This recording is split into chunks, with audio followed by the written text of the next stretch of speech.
Thank you so much for everyone who's taking the time out of their day to come down along this event. It's fantastic to see so many faces in our office. After COVID, it's lovely to see so many people here. First off, there's going to be a recording available of today's session. We've got a little microphone we're passing around, so hopefully you'll be able to hear us nice and clearly. And there's closed captions and everything. My name is Keith. I'm a principal accessibility consultant at Uservision. To describe myself, I'm a white cis male in my mid-30s with wavy brown hair, clear glasses and a moustache.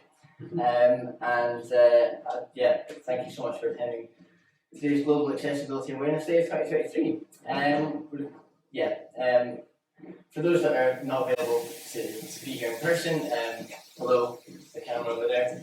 It's nice to see you all. We've got an incredible lineup today. We've got a panel discussion focusing on digital accessibility and inclusion in practice, followed by an empathy workshop next door in our test lab and observation room, and an opportunity to network as well with one another and speak to like-minded accessibility professionals, UX professionals, and design professionals as well. We're delighted to be joined by our panel of industry professionals from private and public sector, each offering their own unique perspectives on digital accessibility and inclusion through digital product design. There we go. So before we introduce our panelists, I'd like to once again thank you all for joining us today, and I'm looking forward to listening and learning from your own experiences, and I'm hoping that you'll learn something today as well and celebrate accessibility. Okay, so I'm just going to start with the mic. I'm going to hand over to Graham. If you could just please introduce yourself and a bit about your role in your organisation, that'd be great. Hi there, my name's Graham. I am a white, tall man with brown hair and stubble. I am the co-founder of Triple Tap Tech. We are a charity that provides help, support, advice and training in all forms of technology from a visual care viewpoint. That can relate from anything from trying to learn a new smartphone to tablets, laptops, all the way up to the very top of which accessible gaming and stuff like that as well. Fantastic, thank you very much, Graham. I was going to hand over to Harjeet. Thanks, Keith. My name is Harjeet Danda. I'm an accessibility consultant here at Uservision. Been here for about almost 4 years. I would describe myself as I am a British Indian, female. Yeah, is that right? I find that it's something different, isn't it? But it's good to get that across. So I've worked with Uservision for almost 4 years. I've done a number of accessibility audits and worked with different clients doing usability testing with disabled people. I'm here just to, share my experience and learn from everyone here in the room. I'll pass you over to Karen. Thank you. Hi everyone, I'm Karen Willocks. I would describe myself as a cis white female, pronouns she and her. I have medium length brown hair and glasses that I've been told is reminiscent of Where's Wally cartoon, which if you get it, you get it. I am a digital product optimization manager at People's Postcode Lottery, so I'm responsible for heading up the UX design team within People's Postcode Lottery and looking after our retail websites, our main website, our main player touchpoint as well. Really looking forward to hearing from the other panellists and getting a chance to speak to people as well. Hi, I'm Mark Palmer from Scottish Government. I would describe myself as a white male in my 50s, short, dark, slightly grey in hair and a beard, similarly short and greying. I'm the lead accessibility, I'm the accessibility lead at Scottish Government, digital accessibility lead. I head up the digital accessibility and usability team. So our job is to work right across government to make sure that products are accessible, to promote accessibility, almost to be the evangelists for accessibility and usability within the within the Scottish Government. We also have a part of our team is a usability team, so we do usability testing, user research with disabled people, and so on. So yeah, that's me. I've nobody else to pass the microphone to keep the back I'll to you. come and catch you out. Unless you're on the panel, I'll just. Wonderful. Well, it's lovely to meet you all. And thank you again for taking the time to join us today. So my first question for all of you, just on your different perspectives, from your experience, what challenges do people with disabilities face in terms of accessing and using everyday digital services that we've come to expect? So things like online shopping or online banking, things like that. Graham, I can give you the microphone. So when it comes to accessing online stuff, I find it that it can be quite challenging at times, depending on how the actual website is created. Basically, if it's all singing, all dance, it's been done properly with like accessibility in mind, and it works great. Myself, I'm totally blind, so when it comes to using stuff like technology, I'm using a screen reader, so it can be challenging at times if it's not laid out properly. So it could be if there's not a heading, then it'll not tell me there. If there's no buttons, say buttons, so it can make it really frustrating at times if it's not laid out properly. So that's one of the most challenging things I've come across when using online services and stuff like that. And how do you overcome these challenges if you're using a website that didn't have accessible buttons, for example?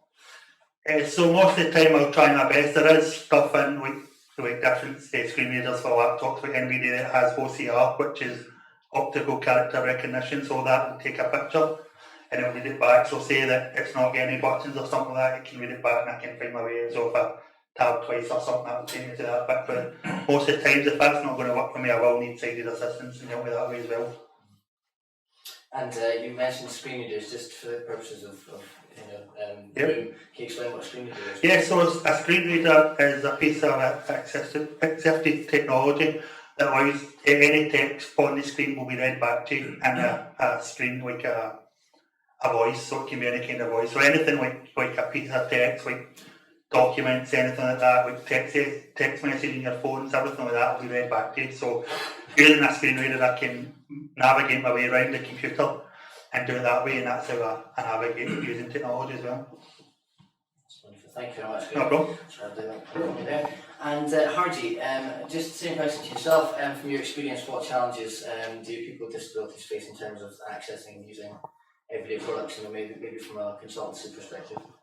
Yeah, I mean, I've worked on a number of projects for doing usability testing with disabled people, and there's quite a few barriers that came in the way in terms of navigating and interacting with websites.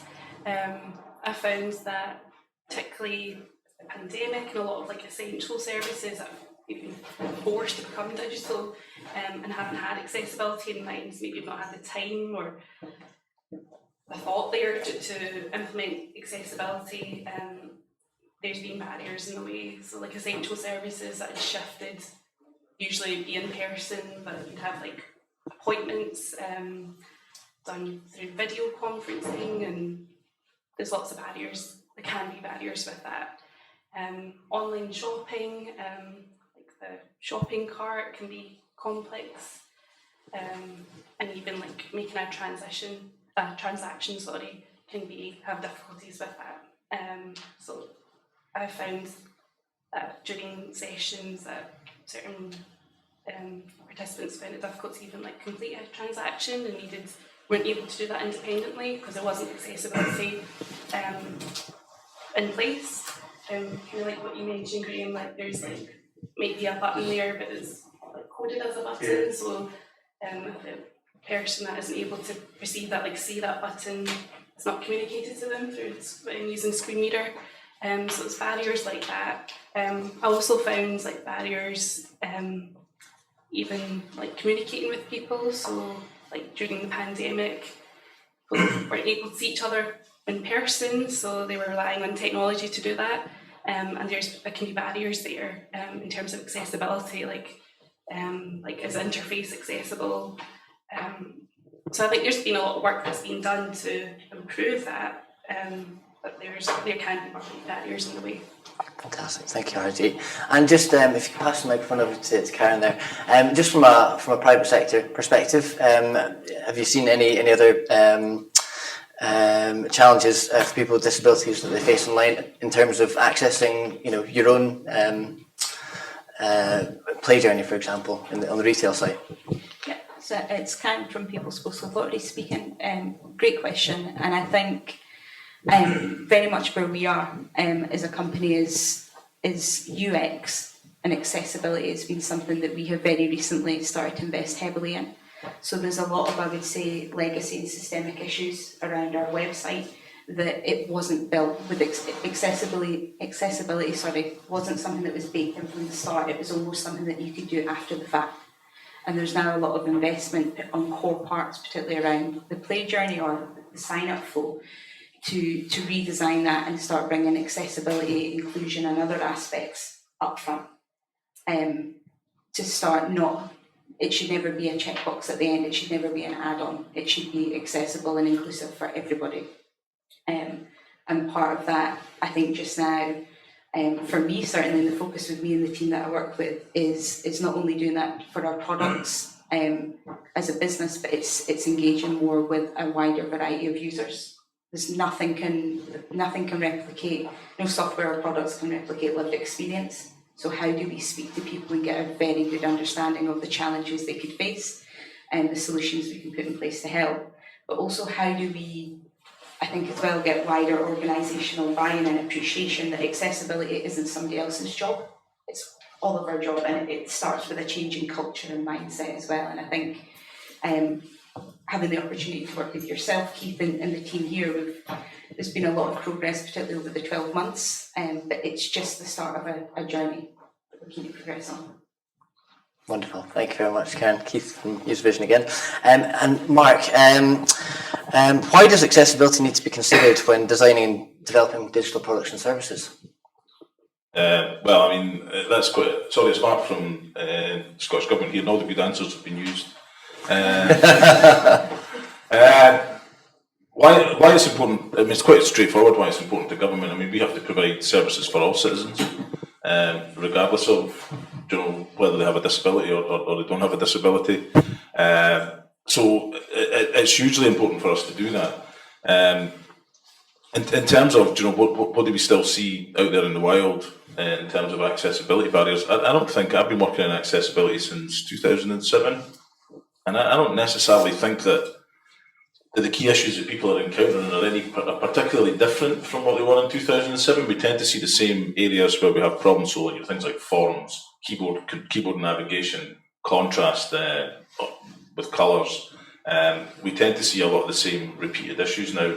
Government, you might see certain issues more than others, just because of the nature of government. There's a lot of form filling. Do you know what I mean? There's a lot of kind of things like identification and verification, which have there's various barriers across those kind of things.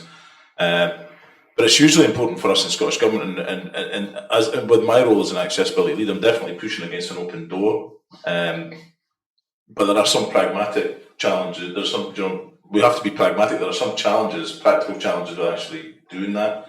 So, for instance, we often build things at scale, and we don't have an in-house development team, for instance. So we often procure solutions, and of course, when you become an organisation that procures solutions, then essentially you're reliant on what is a fairly immature marketplace in terms of accessibility. So we may go out and we may want a particularly niche product. So if we looked at an internal product, for instance, for something like FlexiTime, we might go out to the marketplace and we might be faced with 3 potential solutions that come back, and each one of them has their own individual accessibility challenges. Do you know what I mean?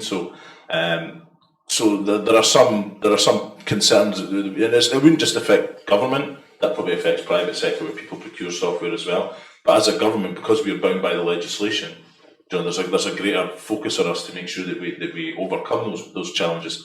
So those are the main kind of challenges that we face within Scottish Government. The other thing is that often part of the process, we may only, the digital part may only be one part of the process. So if you take something like Social Security, somebody may apply for Social Security online, but they may then have to go for an interview in a physical office. Somebody may have to come out to them to interview them. There are all these different accessibility barriers that don't necessarily fall into the digital space. It's very easy to look at WCAG and look at a web page and think, tick, tick, tick, we fix that, we fix everything. But the reality is that we don't. You know, there are other challenges that people have as part of the wider journey, and that's both internally within our staff network and also with people in the public that are using the software. So there are some challenges, but we strive to try and do our best with those things. But we're well aware that there are barriers still in place. Yeah. What sort of measures do you have in place to overcome some of these barriers, Mark? You mentioned auditing there to WCAG. Yeah, I mean, we obviously, so at the moment we're quite a small team, so we can't provide that level of audit service that, for instance, a third party could provide, going into third party agencies could provide. So what we try and do is we try and give people the tools to be able to do this themselves, to understand what accessibility is. So we do a lot of outreach work, not only internally with internal teams, but we also do outreach work with vendors. We do outreach work with design agencies that are in the kind of orbiting Scottish Government. We have an accessibility champions network. So one of the things that we identified is that there are some majorly big things that we need to address. But when you work in government, probably when you work in any business, maybe 90% of the communication is, for instance, documents, Word documents, PowerPoint, Excel, emails. So we sat down and we thought, well, how do we improve accessibility really quickly in a really easy way? Let's teach people how to create accessible content for day-to-day stuff. And we're not talking about, our network isn't disabled people. There are some disabled people within that champions network, but it's just anybody. Because if everybody across the board starts to make all those little incremental changes, then fundamentally we make things better for everybody. And then people that are not in the network are learning from the people that are in the network. So these are the kind of things that we've got in place at the moment. Yeah. Fantastic. Sounds, Keith from User Vision again. Sounds like you've really made a conscious effort to make it as accessible as possible, not just from a legal standpoint, but also from we've got a moral. There's a moral obligation as government. We can't not be accessible. But we're well aware of the limitations that we have, and a lot of those limitations are within our gift because we have a reliance on external vendors, for instance. And some of these are big organisations that they have a product that may go out to thousands and thousands of customers, and so we, Scottish Government, are quite a small in terms of spend compared to like the US government or something like that. We're quite a small piece of the puzzle. So we're not necessarily in that position to be able to drive change to core products. We will always push back, we will always try and educate the vendor, but we're not in charge of the backlog that they have, and we don't retest when things are fixed because we don't have that. We don't always get the visibility of what they're working on, but we're always pushing and we're always kind of challenging and we're always pushing back against vendors. Yeah. Fantastic. Thank you very much, Mark. I'll pass. A question for Karen there. What accessibility drivers are there within your own organisation to promote accessibility and the importance of accessibility? Karen from People's Postal Lottery. So I think two things probably happened internally for us at a similar time. So our senior UX designer at the time is, I would say, the most passionate and driven accessibility champion I've ever had the opportunity to work with. I think some of you here met and worked with Kaya, and she really did a lot to start as we developed the UX design team and the function to raise the fact that we need to think about design and inclusion and accessibility for the start and think about making our products available to everybody and bring that kind of into the normal discourse. And at the same time, our company had a big focus on equality, diversity and inclusion. So setting up a champion group and a network from MD level to the whole business. And actually those two kind of drivers at the same time dovetailed very nicely to suddenly almost go from inclusion, diversity, to an extent accessibility is we would say baked into the People's Postal Lottery culture. That is good, it's something that I'm immensely proud of. However, sometimes there are things you need to bring to the forefront to get changing, to get action. And the combination of Kaya really driving to say we need to do an accessibility audit of all of our digital products to really to see the issues that are facing people. I mean, we're the People's Postal Lottery, we need to be accessible and inclusive for all people.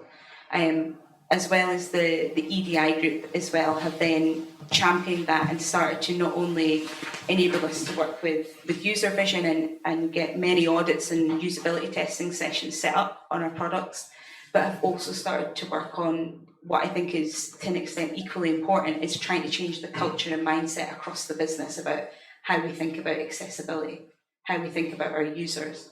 And that can be really small things, just making sure at company team talks we have somebody that's just given an update on how the accessibility audit's going. It can also be, I'm trying to think, from the work that I do with the team is when we're looking at some of the issues actually that were highlighted in the accessibility audit, is when we're speaking about, our brand colours. For anybody that's seen them, they're bold primary colours. They, by very definition, have some challenges for colour contrast ratios.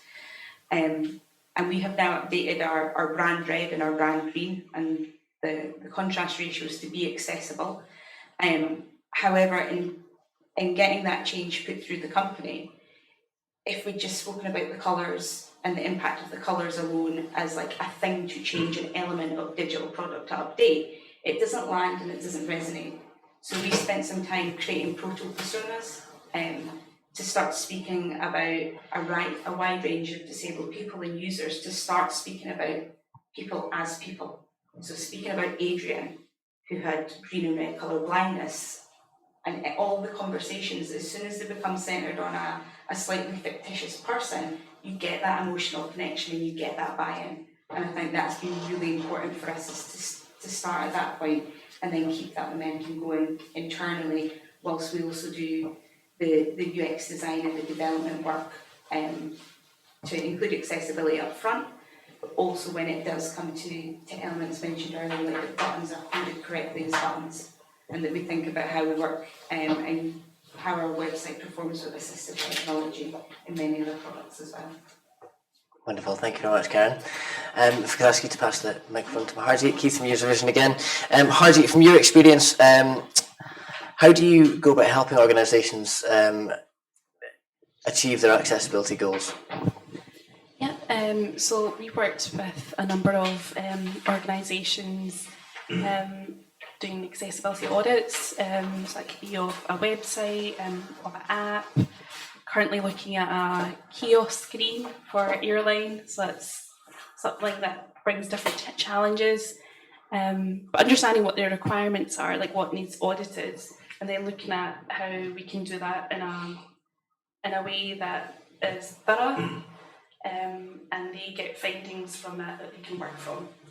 So we use like a robust approach. So we start off by doing automated testing, and we use testing tools which capture kind of maybe more like high level accessibility issues. Tools such as Wave and Accessibility Insights, but they would capture roughly about 30% of issues. So we follow up doing manual testing. That's looking at, I guess, more the website code level, and then doing testing with assistive technology, and that's using different assistive technologies, and we refer to the GDS guidelines in terms of what assistive technologies to use. We find that's a good approach for capturing issues, and we do that in a range of different browsers and desktop and on mobile. So I guess that's the kind of approach that we use at User Vision, but we do help our clients to understand what those findings are. So a lot of time it can be quite overwhelming. We're providing a report and there's a number of accessibility issues, but we do try to help companies understand that there might be like high impact issues that would be like a complete blocker for someone. They wouldn't be able to move further in what they were trying to do, and potentially not be able to use that website. So we suggest using starting with high impact issues, and then kind of going from there, medium and then low impact. We try to help our clients understand what the issue is, what the impact has on that particular user group, and how to fix it. So there's accessibility audits that we do according to the Web Content Accessibility Guidelines. Also feel it's very important to do usability testing with people that have got disabilities. We are understanding what their perspective is. There might be things that we capture during our audit, but we're not getting a good understanding of what issues might come about for different people that've got different disabilities. So usability testing is, I think, key for helping our clients understand the accessibility of their services. Thank you, Heidi. Keith from UserVision again. And Graham, you've actually helped us out in some of the usability testing as well. How's your experience been, going through that process? I mean, you don't have to name names of any of the clients, please don't. But how have you found that? It's fine.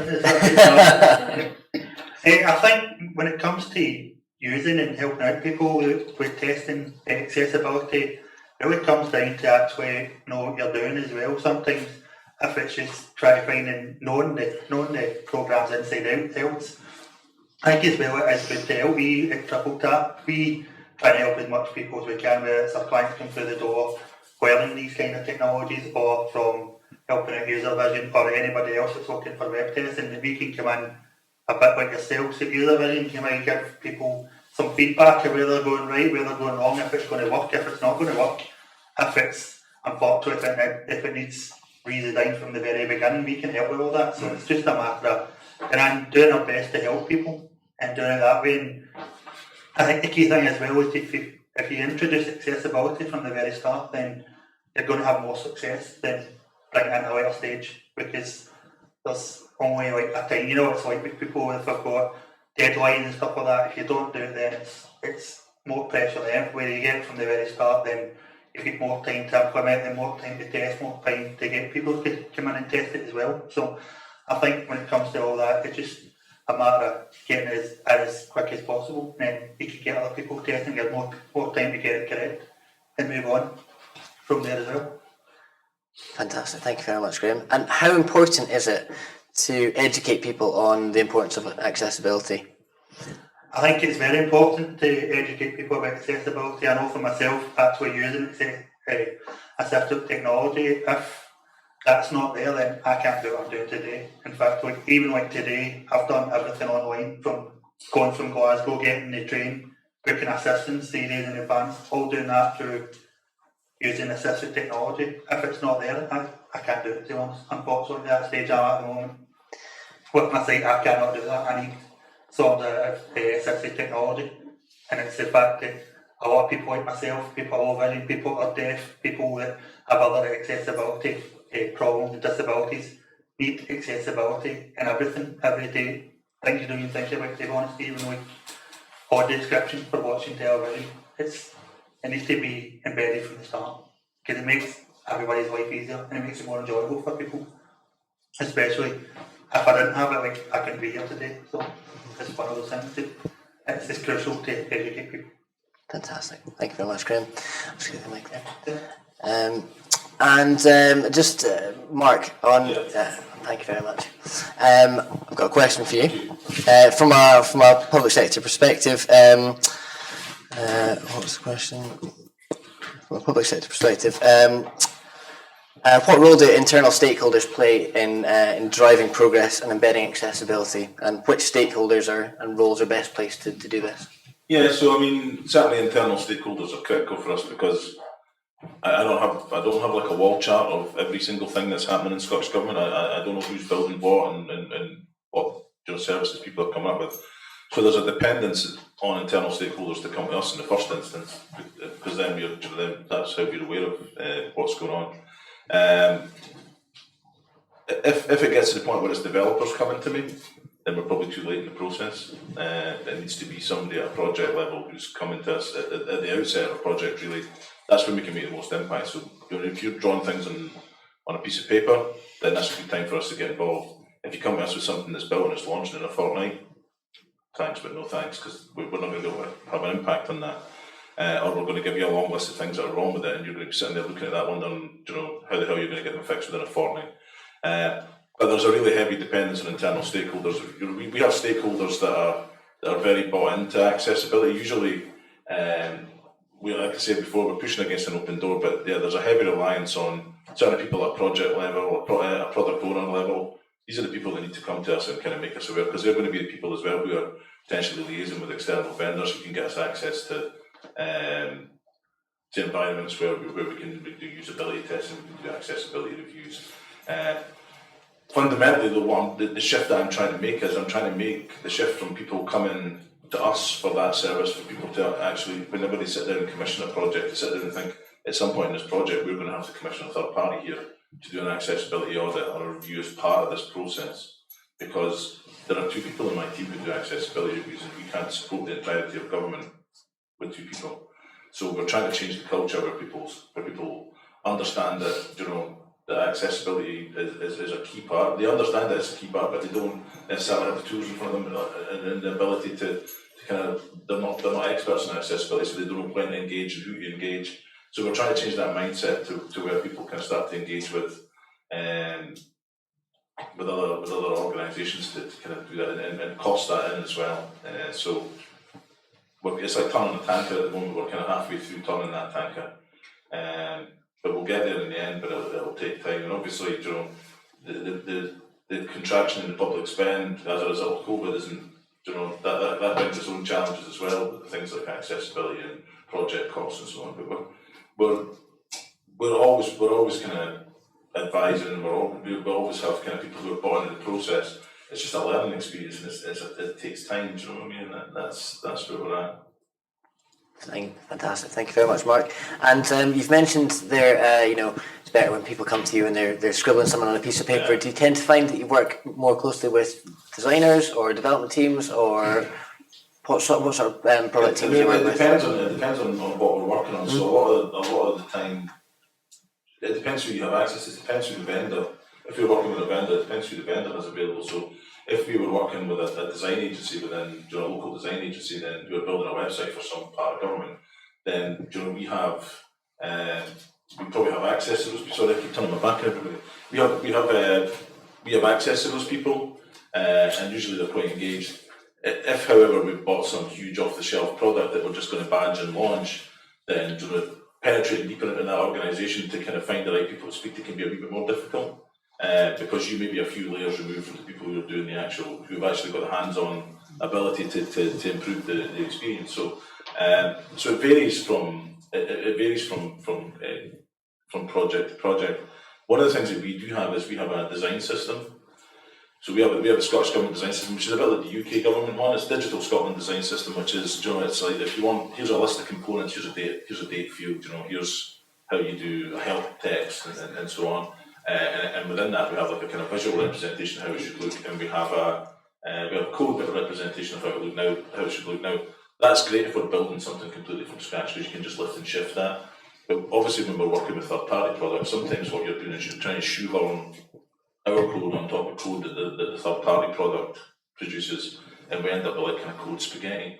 And so there's often we're constantly trying to adapt that design system so that it can work with third-party software, but, you know, everything's on a sort of case-by-case basis, really. But we're always kind of striving to make it better. Hiya. Hi Mark. I'm just wondering, if you are working with vendor products and you're a government agency, surely an accessibility standard already achieved by the product would be part of the procurement requirement. Well, in an ideal world, is there any progress on that? So, do you mean that we specify what the standard is that they have to meet? Yeah. Yeah. So we do specify that in the procurement exercise, and we will have vendors who come to us and they'll bring VPAT after VPAT after VPAT, you know, to say this is the level of accessibility that we've achieved. But most products in the marketplace, I don't think there's a single perfect product for anything in the marketplace. And you know, if vendors, we have to sometimes work with vendors where the product isn't perfect, because, you know, maybe like I said earlier, maybe a particularly niche service that we need, and there's maybe only 3 vendors who produce that. So sometimes we have to look at it in a sort of practical sense and say, this is the best of a bad bunch, I guess, and try and work with that vendor to make it better. But yeah, we do have a hard and fast we do have a hard and fast kind of standard that we try and adhere to, but the issue that we face is that if we push too hard on that, then we might find that we have nothing to buy, and we can't provide the service that we're trying to provide. So everything's it's quite a delicate balancing act, yeah. But we definitely need the marketplace to become more mature. That's where we'll solve our accessibility problem across the board, within the public sector, within the private sector.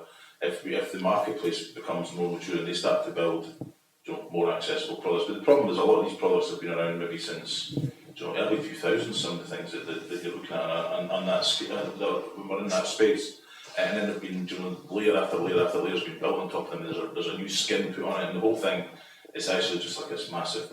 It's just packed soup, right? And the vendor doesn't have the opportunity to go back and completely dismantle that product and rebuild it from scratch. So everything is about kind of compromising and pragmatism, really. Yeah.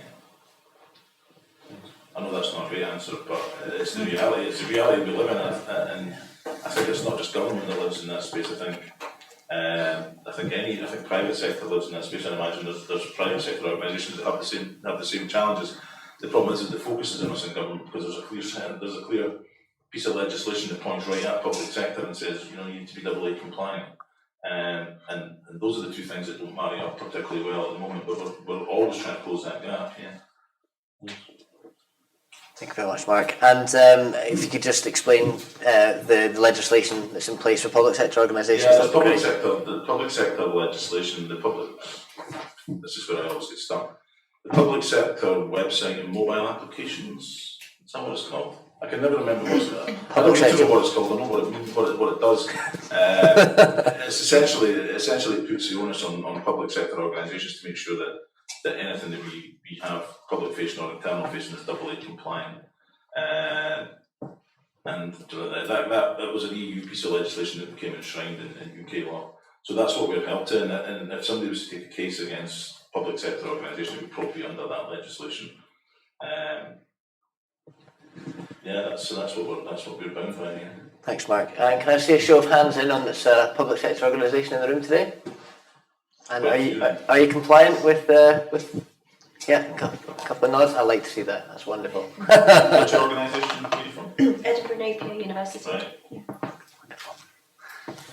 Excellent. Thank you very much, Mark. Keeps me risen again. If I could ask you to pass the microphone to Karen for now, that would be great. And Karen, from your experience, what role do the internal stakeholders play in driving progress and embedding accessibility from a private sector perspective? Is it much the same as Mark's, or is there anything different that you'd like to add? I think, to quote you earlier, the best answers have maybe been stolen, but no, I think there's a lot of similarities, I think, that can cut across sectors. For me, it's, and I'll say this a lot, it's about getting buy-in, and by that I mean a lot about what I do, looking at how I optimise the website. I work hands-on day-to-day with UX designers, developers, and the whole end-to-end delivery process is, for me, getting involved and getting buy-in from stakeholders gives us time, it gives us budget, it gives us tools and skills to explore and expand. So if I can get our key stakeholders really, I say bought in, but understanding the value of accessibility, it then doesn't need to be a separate conversation.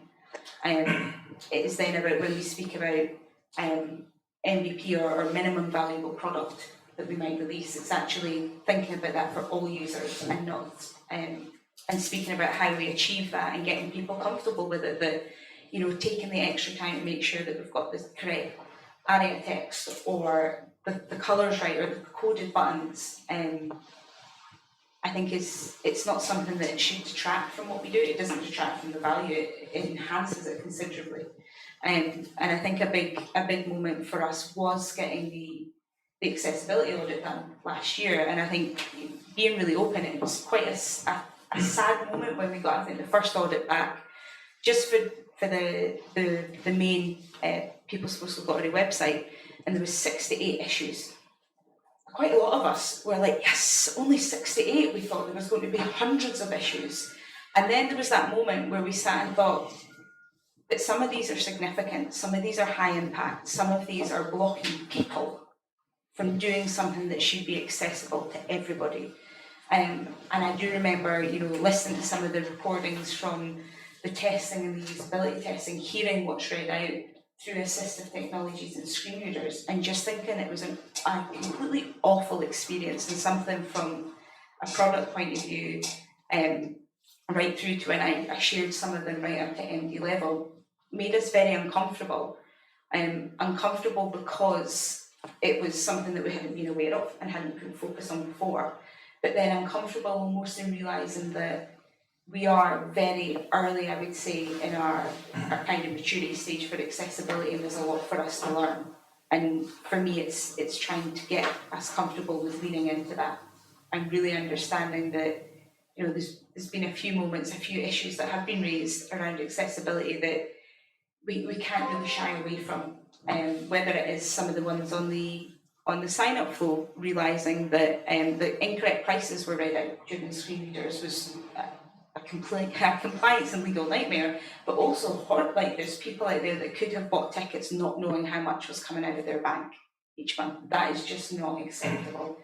I'm pleased to say that was very quickly resolved. I think within 24 hours of getting that audit, that was fixed.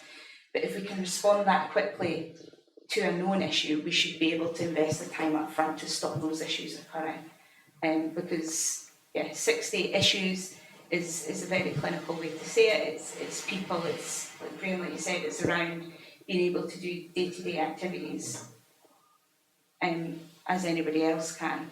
So I think the stakeholders, it's just getting the buy-in and the understanding for the time, because if you get that, then we can now start pushing back and saying, trying to think, I won't name names, but there is a company that we use, a third party, for a piece of refer a friend scheme, essentially, product that was placed on our website. And we didn't at that moment have any accessibility standards or requirements within our procurement process. And we found out that it was a massive accessibility issue. There was pop-ups that were not built for accessibility, didn't work with assistive technologies. And whilst that wasn't a great experience in and of itself to be out there on the website, what has been really good is there's now the appetite that I have raised the issues that came out of the work with Keith, yourself and the team, and we are now working directly with that company to improve how they have styled and how they have built the different pop-ins and aspects, so that we can have confidence that, as annoying as pop-ups are on any website when you don't necessarily want something, at least they're not going to completely stop somebody from completing the action on the website or just be unreachable for them. That sounds like a nice little success story there, and that kind of moves us nicely on. Can you share any success stories from your organisation? Oh, I should have kept that one. More than what you've already just said. Yeah, no, I think you know what is. Actually, I think one of the best ones is, or the most recent is, all of our product development teams work in 2-week sprints. And yesterday we had a sprint review, and we were showing out a new checkout flow that we're building for Express PayPal. And we've done sprint reviews since the teams began, essentially. But what I noticed in the review yesterday was there was a lot of interaction from stakeholders, from developers sitting in other teams, from our web content team, our web operations team, marketing, all asking, what's the accessibility testing like? Have you tested for screen readers? How is this expanded on text? Should it be is it more accessible to have it expanded by default rather than adding in another element? Right down to the copy and the weight of it, and is it accessible copy? And whilst that's not resulted in a direct action yet, it's great to me the successes that people are asking and people are speaking about it, and we're challenging each other, because I think the more that we can do that internally, and like I said earlier, it becomes part of your mainstream conversation, the more it naturally falls into processes.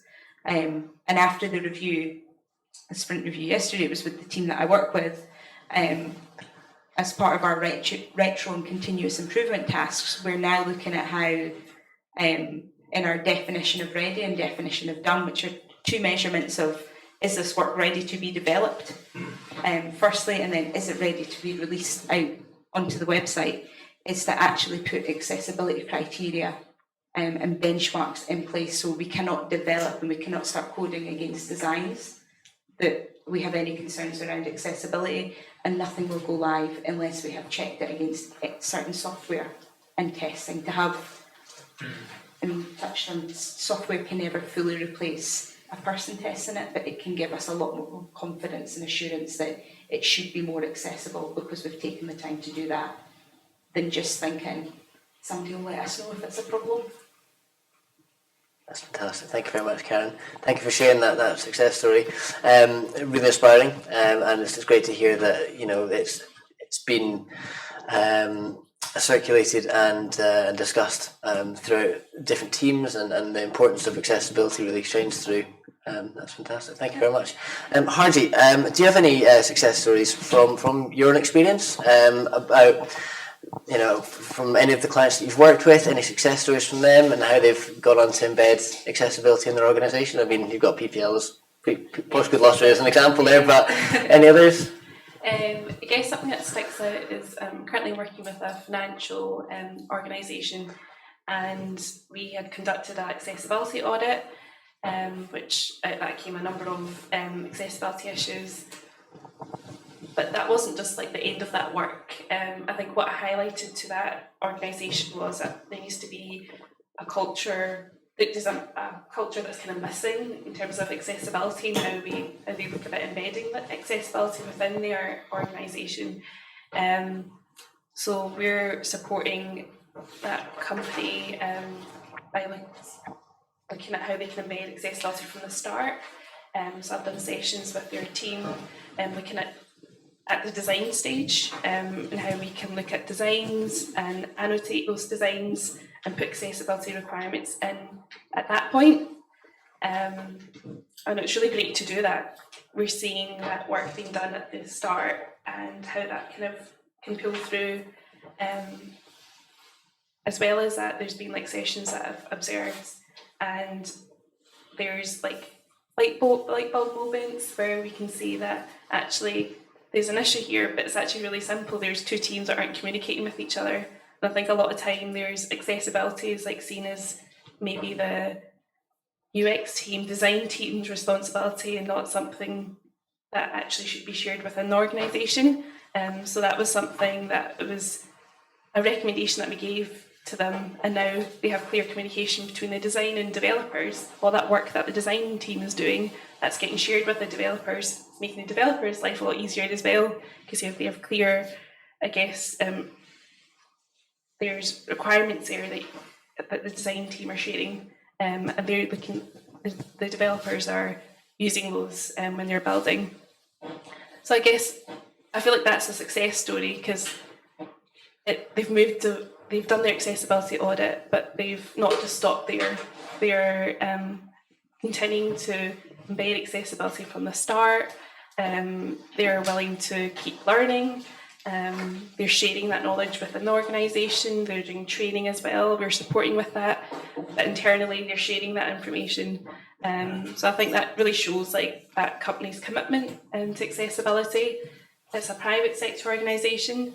It's refreshing to see that. A lot of time with public sector organisations, they have, I guess there is a kind of legal requirement there. So it's really great to see their commitment. So yeah, that's a success story. Thank you very much, Hardy. Keith Mears again. And Graham, do you have any success stories yourself from your own perspective from Triple Tap Tech, for example, of how you've maybe helped someone who's recently, experienced recent blindness and helped them to? Yeah, I think that when it comes to the fact that one of our success stories what we like to think is a visual impaired artist who draws in canvas, chalk canvas. Must have been a couple of years now. She came in, she was looking to do a website, so myself and Fraser, my business partner that we run Triple Tap Tech, we helped her set up a WordPress website for her, made it accessible for her, showed her how to upload pictures, do alt text, give a description, so anything that will take a short description of your picture and will tell you for screen readers that this is a drawing of such and such, and the price and everything, and from there she's went strength from strength. So just giving people the tools to actually go on and do what they want to do in life, pretty much our success story with Triple Tap. We like to come in and give people the tools of how to use accessible assistance technology. Like even if they want to do it, going in stuff the web and do that, we can show them how to use the tools to get there. And I think that's pretty much our success stories when it comes to like digital technology and any assistive technology as well. So. Fantastic. Thank you very much, Graham. That's great. And Mark, finally over to you for your success stories. You can pass that over. I think I've probably covered our main success story, I guess, which is the Accessibility Champions Network. For us, that was the first time that we actually got accessibility down to, the sort of just the standard Scottish Government employee, really. Most people were completely unaware of, unless they had an accessibility need, they weren't necessarily fully aware of what accessibility was about, and they weren't really aware of how what they did impacted their colleagues, what they did on a day-to-day basis. They could probably understand, if I'm working on a project and the project produces something that's not accessible, how that would impact their colleagues. But I don't think it really sunk in until you started to talk about things like emails and Word documents and PowerPoint presentations, and I started to realise, first of all, I'm probably not been doing this right for the longest time, but it's actually quite easy to do these things and make these things better. And then what we also did is we expanded out. That was where we started, was that basic stuff, and then we started to bring in guest speakers, people who were well known in the industry. So people like Leonie Watson from Tetralogical. So we brought Leonie in to give a talk. We think we had about 150 people attended that talk. So our network now has, I think there's about 160 members right across Scottish Government. So that's probably our biggest success story in terms of embedding awareness of accessibility, because that's where it's at for us, is embedding the awareness. And the individual projects, you're really, that's great and it's important, but it's that whole give somebody a fish or teach them how to fish. Do you know what I mean? And that's the change in culture that we're trying to promote. So the Accessibility Champions Network is the first step on that, first rung on that ladder. So for us, we expected we'd probably have about 40 people. So to have 160 people was just like, okay, wow, that's good. People are interested. People are still signing up on a daily basis. So that's our main success story. Yeah. Fantastic. Thank you very much. In that sense, so we were able to kind of get the word out really easily that way. It probably became a bit more challenging when you started to have. We found that there were a lot of practical challenges. So, for instance, we had external speakers. So we had Leonie Watson's blind. So we every time you do something, you go, oh, right, we'll not do that again, because that was really difficult. So we gave. So what we did is Leonie set up a Zoom call, and then we found that there were people within the network who weren't turning their microphone off, and for Leonie to go through 160 people and try and find out who was on Zoom and using a screen reader and try and find out who mute was. There's a lot of things every time we do it, we learn, we go, right, let's do that differently next time. So it's had its challenges, but it's been quite interesting. And those little foibles actually make everybody else on the call aware of the impact of what they're doing. And if you're on a call, and you're talking, and there's somebody that relies on a screen reader, and they're listening to you, listening to their screen reader, listening to you talking, and listening to the person who's actually delivering the presentation, and you're coughing and burping in the background. Do you know what I mean? There's all these things that. Even those little accidents, the happy accidents that happen, we're starting to raise awareness of the implications of how you behave on a day-to-day basis. I've completely lost the thread of what I was trying to say now. Advice, you're looking for advice. Key takeaways for the audience, yeah. Okay, I mean, my main piece of advice is it's not easy. And I think if you come from the perspective that, okay, this is not going to be easy, we might not necessarily be 100% successful, but if I can take it from 20% accessibility to 60% accessibility, then that's a step in the right direction, and don't be disheartened by that, because I think sometimes people, especially when you've got a piece of legislation that's sitting on your back saying has to be AA compliant, I think people get a bit disheartened by that because it almost seems too overwhelming and too big a task. And even if you make incremental changes, you're making a difference to somebody's life. And yeah, we have to aim for the ideal that's in that legislation. But we know there are challenges, we know there are hurdles, but we shouldn't just stop just because those hurdles are too difficult. We should push every little bit and every little bit and every little bit, because everything that you implement, every little thing that you change is making a difference for somebody. And I think it's important to get that mindset, because it can be quite. I've worked in accessibility since 2007. I joined User Vision here. And it can be quite disheartening at times because you see, you know, when you're, especially when you're doing, you'll find this, when you're doing lots of accessibility audits, you see the same issues coming back time and time again. And I was probably seeing those same issues back in 2007, do you know what I mean? And if you look at it like that, it can be quite disheartening. And what you've got to remember is every time, if you get somebody just to fix 2 or 3 issues from each of those reports, it's making a difference to somebody. And I think it's important that you recognise that you're making the small changes can make a huge difference. You don't have to fix all the leaks. As long as you stop the boat sinking, then I think that's probably a good way to think about it. Yeah. Fantastic, thank you very much, Mark. And Karen, same question to yourself there. Any final advice you'd like to give the audience? Yeah, so firstly, I absolutely agree with what you said around recognising the small steps forward rather than the gap that you've still got to cross. I think for me, my big piece of advice, a bit of advice I should say, is to think about how you can build a story around accessibility. Get people bought in, get people understanding, take them on a journey. Because if you can get that kind of emotional connection where it isn't about ARIA text, it's not about assistive technologies, it's not about things that can seem very functional, it's about a person and enabling a person to complete an action or interact with your product and service as everyone should. That gets, I think, can start setting up the cultural change as well. And whether, no matter what role you're in, if you're in UX design, how do you, when you're coming up with your design concepts, bring in and speak about accessibility as part of that story? From working in product and optimization, how do I make sure that when I'm looking at the roadmap and speaking about the value and how we align with our strategic objectives, how do I advocate and champion for accessibility and the value in accessible products as part of that? And from a development point of view, things like sprint reviews, things like showcases are a great time to just start bringing accessibility storytelling into what you've done in that increment.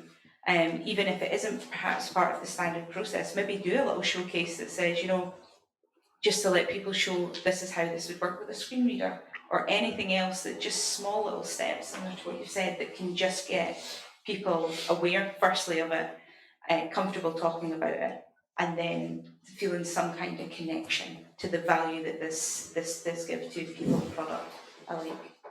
I think you're right, Karen. I think the thing I would say is, you're saying about making it about people. I think sometimes there's a tendency to make it about WCAG. And obviously, when we have legislation that then points at WCAG, that probably doesn't help. But make it about people, and people get really caught up in the idea of ticking up shit. Can't even say. I'm trying to say ticking and checking at the same time. People get caught up in sort of checking all these little WCAG boxes and making sure that that this thing is done to the letter of WCAG, and the code examples all match up and everything like that. I think I can't think. I mean, obviously somebody like Graham who works in a sort of technical space will have an awareness of WCAG, but most of the disabled people that we've had come in and do usability testing wouldn't know WCAG from WD-40. So and they don't care, right? Nobody cares, because you just want you don't come to a website and say, well, I want to make sure it's WCAG compliant, right? Somebody with a disability is going to come to a website and say, I want to apply for Best Start Food Grant. I want to get to the end of that. I want to hit a button and I want the money to appear in my bank account and on a monthly basis. They don't care about WCAG. They don't really. They don't even think about it. They just want to do it the same as anybody else. You just want to go to a website, do a task, and get back to watching the telly. And at the end of the day, that's what you want to do. And sometimes I think, as people who are building websites, people who are working in that space, we tend to get too caught up in WCAG, too caught up in the legislation, and stop thinking about people. And I think what Karen's saying is absolutely right. Make it about people, and then that way, it's much less daunting as well for somebody to come along as a project team and say, when you see like a whole series of personas that are all just people that you've got to cater for, that's much less daunting than somebody slapping down, the whole of the WCAG documentation on your desk and going, make it adhere to that. That's madness. Yeah. And I say that as somebody who's on a W3C working group, the WEI working group, so I'll be careful what I say. But because obviously we're trying to promote WCAG, but we try and promote it in a sort of user-friendly way. We talk about the practical things. We've created, Kevin White and I, the W3C are going to be releasing a new set of how people with disabilities use the web personas. So Kevin White and I worked on those, so we wrote all those up, so they're going to be coming out soon. And that's all about, again, it's like you say, it's about making it about people. Yeah. Fantastic. And where can we find these personas? We're the WEI site, so there's an existing set at the moment. So the Web Accessibility Initiative, so there's an existing set at the moment, but there's a whole new set coming out, and Kevin has since moved to the W3C, so after he moved there, he then worked on some videos that are going to accompany that. So I'm very bad to say that I couldn't tell you the exact release date, because I've clearly not been listening in the meetings, but I attend the meeting every Friday for 2 hours, and I couldn't tell you the release date of the thing. Yeah, brilliant. Well, we'll keep an eye out That's for a that. good look, isn't it? Yeah. Scrub that, Steve. Yeah. Thank you very much, Mark. Hardy, is there anything that you'd like to add? Any final advice you'd like to give the audience? I mean, those two bits of advice were very important, and I very much agree with moving past it being a tick box exercise and looking at how you can tick off the requirements and looking at the human side of it. One thing else I would add is that the importance of starting early. So looking at your processes and how you can look at putting accessibility as much as possible within the start of a project. Yeah, that's a lot more better than retrofitting type. It saves time, money, makes people's lives a lot easier. So yeah, that's my bit of advice. Wonderful, thank you, Hardy. And Graham, do you have any final advice for our audience at all? Yeah, again, I agree with both of you, though. I think it is more of making it people-based. I know for us, when it's client-based, when we try and make it as personal as they can to get stuff working for them. I think as well, when it comes to doing different things, access, again, making it sure it's in as quick as from the very start. I think as well, reach out to as many tests as you can. It could be somebody that's blind, it could be somebody that's deaf, somebody that's got mobility issues. I think all these are going to give you another perspective of where you're looking at. It can give you other ideas as well. So I think as well, just to get as many people testing your product as well, and making it so that they'll give you a lot more advice and insight into what's going to work for your website or anything else in your company as well. So. Fantastic, thank you very much, Graham. So I'd like to open up to the audience. Are there any key takeaways or questions that anyone's got in the room? Hey. Hi, Oded from Scott Logic. Nobody wants inaccessible website, for that matter. Inaccessible website exists because lack of awareness, and that's what we're here for, to raise awareness. And whether there are restrictions or limitations that cause the client to say, yes, I'm choosing to give up on accessibility in favor of something else. Can you guys think of an example of a case that the client told you, yes, I choose to give up on accessibility because it's less important because of something, and you convince them otherwise? Would anyone like to take this one? Mark? So I'm not. This is probably from. This is not from a Scottish Government perspective. This is just a generally working in accessibility for years. I don't think anybody sets out to build an inaccessible website and upset people, right? I don't think that's. I don't think anybody ever sits down and says, "Yeah, screw it. Like, let's just make it an inaccessible website." I think what happens is accessibility is just one of a number of competing priorities. So you have, if you go out and do a procurement exercise, for instance, accessibility is one part of that procurement exercise. If you're purchasing a product, and let's be honest, a lot of organisations are procuring services from somewhere that you may well be building in-house, and the same limitations apply. There's still the same. There may be a time pressure, but if you're procuring something, then you might have something that product A over here might have more of the functionality you want, but less of the accessibility. Product B might have less of the functionality, more of the accessibility. And at some point, somebody has to make a decision on, well, do we need it to be accessible to everybody, or do we need it to do all the things that we want it to do? And that creates massive headaches. Somebody's got to make that terrible decision, right, about who they kind of cut off there with that one. So nobody sets out, I think, to do that, to create a bad experience for anyone. But at some point, there are a number of limitations to software that they've procured or that they're using might not necessarily support certain things. Might not support ARIA, might not produce, as a content management system, for instance, might not give them capability to add alt text images. I don't think anybody sets out to do it deliberately, and I think what we need to do is when we work with project teams, we need to be aware of the pressure that they're under as well, because somewhere there's a product owner that's got to deliver, a delivery manager that's got to deliver a product by a certain date to budget, right? So you've got to consider all those things, and I think it's very tempting as an accessibility specialist to just keep hitting somebody over the head with a hammer and saying you have to do this, this, this, this. But I think the only way to get people inside is to be sympathetic to the situation that they're in, because everybody, if you're not walking a mile in their shoes, until you do that, I don't think you really should be. You've just got to understand that people have certain limitations that they have to work to as well. So yeah, this is what I'll come back to when I talk about being pragmatic, and it's a challenge, and like I say, access. Having worked in project teams, for instance, before, one of the challenges with accessibility issues is, so when you find an accessibility issue, often the conversation that you have to have with the product owner is, okay, so this is going to take your team an entire sprint to fix all these accessibility issues. And the product owner says, but wait a minute, well, the website just looks the same as it did before. Yeah, okay, well, add any new functionality, no. But that person with the screen reader who's using it will have an enhanced experience. But from the product team's perspective, they're spending an entire sprint working on anything to make no discernible difference to the functionality or to how it's presented, and that's something that is a hard sell for them. They then have difficulty selling that up the line. So I think that those are the challenges that people face as competing priorities, really, and accessibility is just one of those competing priorities. It's the difference with accessibility is it's a competing priority that's enshrined in law, so it's got a bit more weight.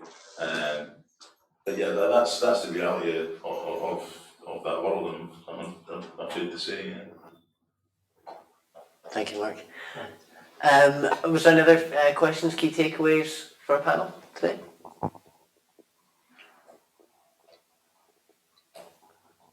Wonderful. Karen, sorry. Just jump in. It was just Sorry. to add to what you asked and what you said.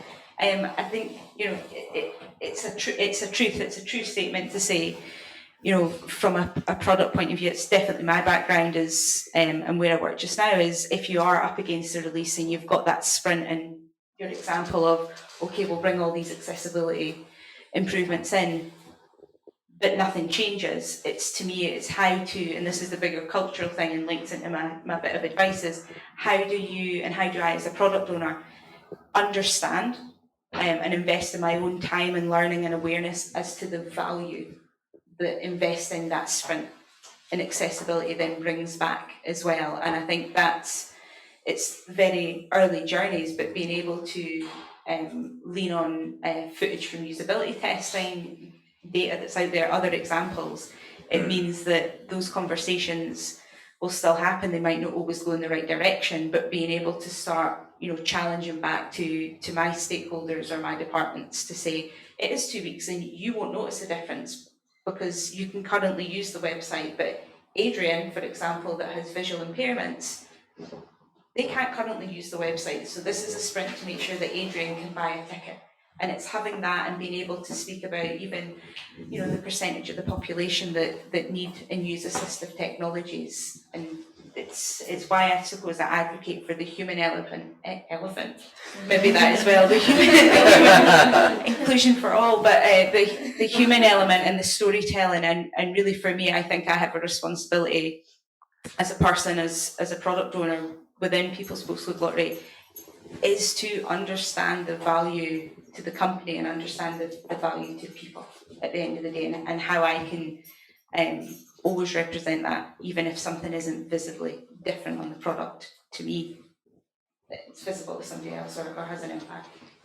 Yeah, and just to be clear, I wasn't saying that you shouldn't have that discussion. I was just saying that that's the challenge that person then has to.